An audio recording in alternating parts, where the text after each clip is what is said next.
Capítulo 20. Muitíssimos foram sendo os fatos sucedidos naqueles dias, quando as verdades eternas, perfeitas e imutáveis de Deus iam sendo a nós reveladas na proporção do plano em que habitávamos, e segundo os desígnios a serem executados em breve, sempre, porém, observando a lei dos fatos normais, pois mistérios e milagres não somam realmente na ordem divina. Certa ocasião, estando a observar a revelação da psicometria progressiva de alguns fatos em curso e atinentes aos movimentos concernentes aos trabalhos restauradores da excelsa doutrina, ouvimos o instrutor salientar: não nos esqueçamos de como foram feitas as profecias do Velho e do Novo Testamento, pois os fatos existindo, todas as pessoas inteligentes e honestas devem perguntar sobre onde, como, quando, por que e para que existem. Assim sendo, irmãos, lembre-se das grandiosas visões proféticas e perguntem-se como foram previstas e transmitidas aos encarnados. Saberão, então, do mecanismo usado pelos servidores da sabedoria divina, usando médiuns ou profetas com faculdades apropriadas para os devidos desdobramentos, a dupla vista, a psicometria, etc. Observou o semblante de cada um dos presentes e prosseguiu. Viram o passado profético, onde os maiores profetas de Israel anteviram as longas jornadas e a vinda do Cristo modelo, com o seu cortejo de acontecimentos e consequências. Viram o Cristo em função na carne, da manjedoura ao Calvário, com todas as suas glórias do céu e martírios da terra. Viram o glorioso Pentecostes, o derrame de revelação, que, começando por Israel, deveria se estender aos confins da terra, conforme o livro dos Atos assinala perfeitamente. Viram a Roma pagã levantando-se para defender o seu império decadente, corromper a excelsa doutrina do caminho. Viram os séculos de treva e o materialismo invadindo a humanidade. Viram a ordem de Jesus no início do século XIV, para que fossem iniciados os trabalhos restauradores. Aqueles que tomaram o nome de reformadores e viram o que já foi feito e o que resta fazer, vendo os acontecimentos da França do século XIX e o Brasil do século XX e os posteriores com os necessários trabalhos complementares. Tornou a passar as vistas pela Assembleia diminuta, como a procurar nas mentes a registração dos ensinamentos, e continuou.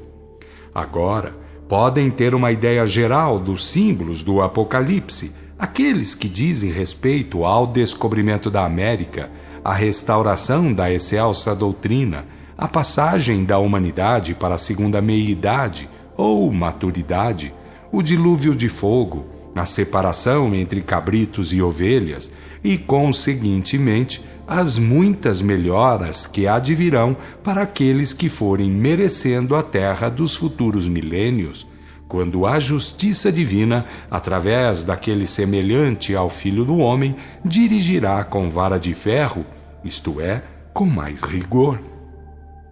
Houve a seguir um silêncio geral, depois do que falou de novo o instrutor.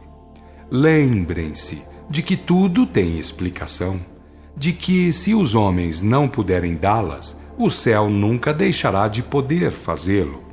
Chamou 5 indivíduos pelos respectivos nomes, colocou-os defronte ao espelho dos quadros psicométricos e disse-lhes: todos vocês foram clérigos ou viveram à custa de falar em Deus ou de fazer das coisas da verdade um meio de vida.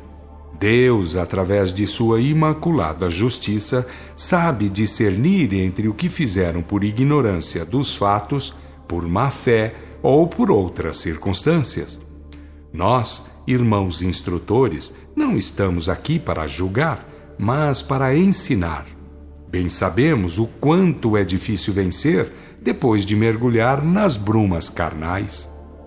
foi aos 2 protestantes e mandou-os observar o espelho, onde quadros e mais quadros se foram sucedendo, revelando vidas e mais vidas, acontecimentos e mais acontecimentos, e onde o fanatismo religiosista superou de muito o dever de respeitar a verdade que livra.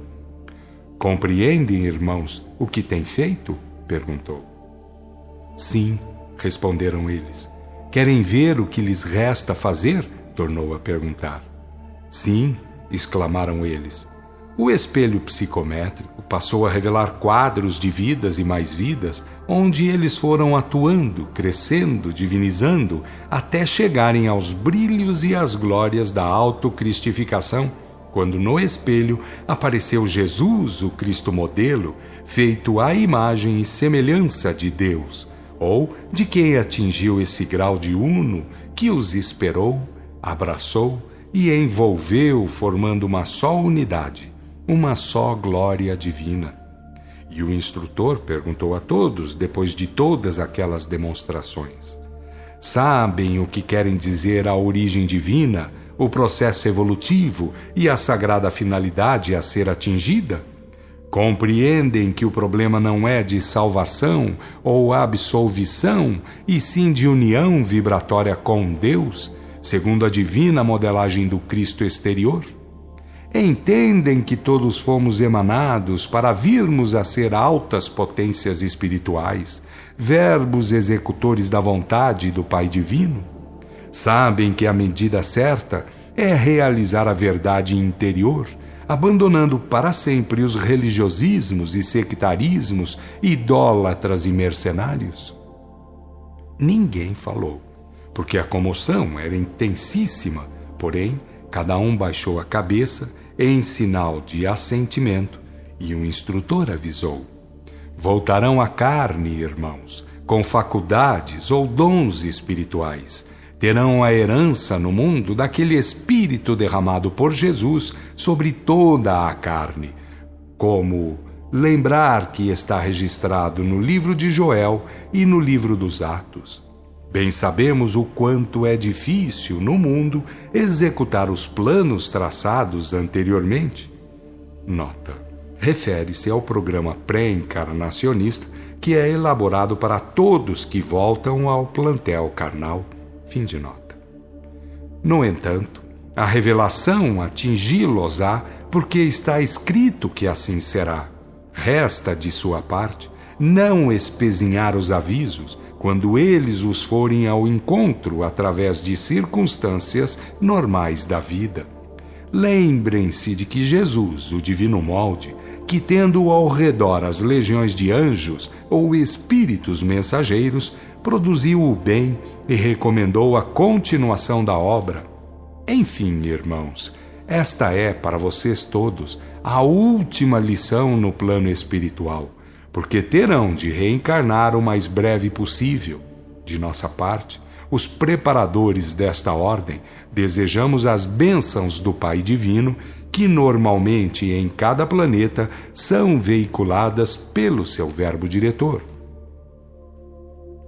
Fomos embora, altamente pensativos, porque as leis de Deus se cumprem, sem perguntar pelas artimanhas conceptivas do fanatismo religiosista.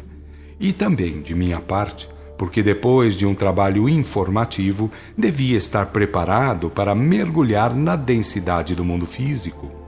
Como tudo se aproxima, deixo aqui esta advertência. Quem quiser falar aos seus irmãos sobre as verdades de Deus, que são eternas, perfeitas e imutáveis, pergunte a si mesmo se é delas que está falando, ou se está apenas veiculando as patifarias que o clérigo farisaísmo, em todos os tempos, impôs, prejudicando imensamente a evolução dos espíritos.